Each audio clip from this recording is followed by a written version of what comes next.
Hello, my name is Dr. Mark Johnston. I'm a retired physician, psychiatrist, and I am pleased to be co-host of the Mind, Mood, and Medicine podcast with Dr. Michael Smith. Today, Michael is off doing some other activities, and I thought I'd spend a few minutes recounting some of the feelings and thoughts that I had on a hiking trip I took with a good friend in June this year. This was a hiking trip in Yellowstone Park, specifically in the Grand Canyon of Yellowstone, where we descended about 1,500 feet to the river's level, spent a couple of days, and came back.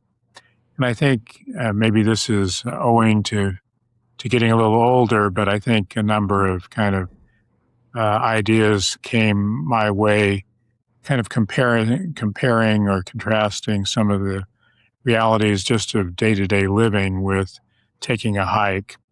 And one of the thoughts was the pathway chosen. You know, we are always involved in choices with regard to where we go. And we need to decide, I guess, what we think the rewards, risks, and challenges will be to a certain direction. This particular trip was undertaken in part as an anniversary trip with a friend that did this same hike with me several times in the past. His name is Brett, and he also is about 72 years old. So this particular hike, for those that know the area, is not one to be taken lightly. It's a challenge even for a younger person. So in terms of some philosophical thoughts, I think the issue of how much challenge you would take or to revisit something that you did when you were younger and perhaps a little more capable is an interesting decision. You're testing yourself out, and it's a good idea to test yourself. I think there's the issue of accepting aging too, and accepting changes in your capacity and capability. So some of those thoughts would come. And this is a trip that has some hazard to it as well.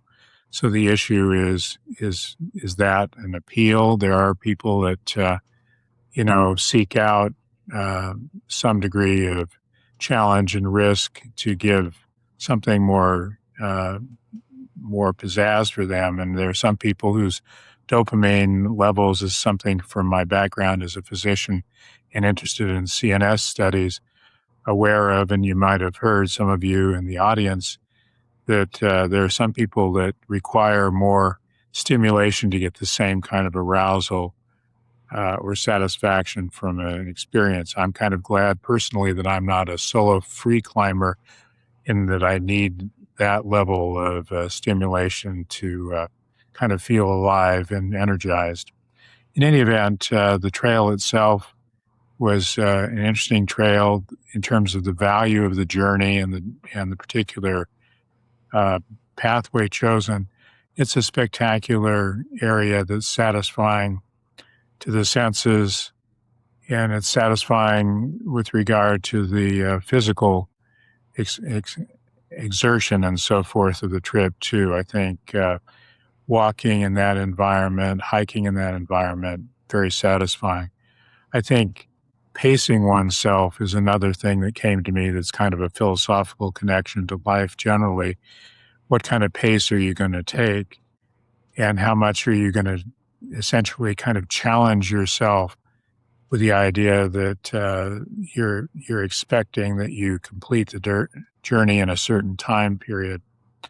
And one of the things that can become an uncomfortable trade-off is if you are not enjoying where you're at the moment, and there's some of that life connection too. Are you enjoying the journey?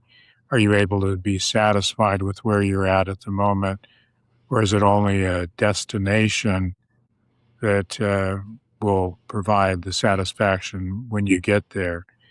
I think the sharing of an experience with other people, in this instance with my good friend of many years, is another attribute of the journey that's important, and I think in life journeys as well.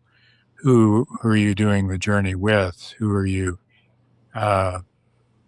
able to share it with? Because I think sunsets, beautiful rivers, and so forth are fine to be viewed on your own and worthwhile, perhaps, but there's an added level, I think most of us know, of sharing beauty and sharing an experience such as the outdoors. There's been a lot of interest in recent years into something the Japanese call forest bathing, some of the natural kind of healing and resetting experience of being in nature. And so I think that's another thing, getting away from the hubbub, the usual stresses, and kind of trading the focus and so forth away from the details and the chores and the to-do list, something more immediate. And I think it has a little bit of that meditative quality of being in the here and now. To be on a trip like that, you really have to focus where you're at and what you're doing. And on this particular trail, step by step, there was a need for focus for safety. And interestingly, that can actually, as I said, I think be a little bit of a meditative type of experience. There's a sense of accomplishment when you've finished, kind of the question of, would I ever do that again?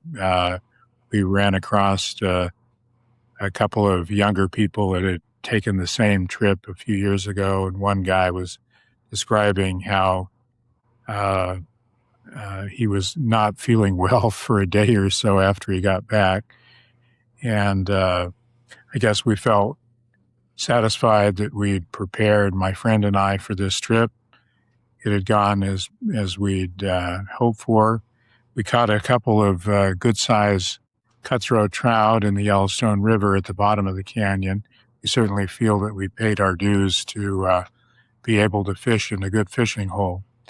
In any event, this was a exciting and fun experience. I think for me, it represented a number of connections to the day-to-day journey that I have elsewhere, and a nice opportunity to reflect on the meaning of some of the choices that I've made. In any event, nice to spend a few minutes with you. Please return to, if you haven't already, to viewing the Mind, Mood, and Medicine podcast, which I think you would enjoy. Join Michael Smith and myself as we discuss some of the various issues of our life and trying to put a little bit of meaning and context to our day-to-day activities. Take care. We'll see you next time.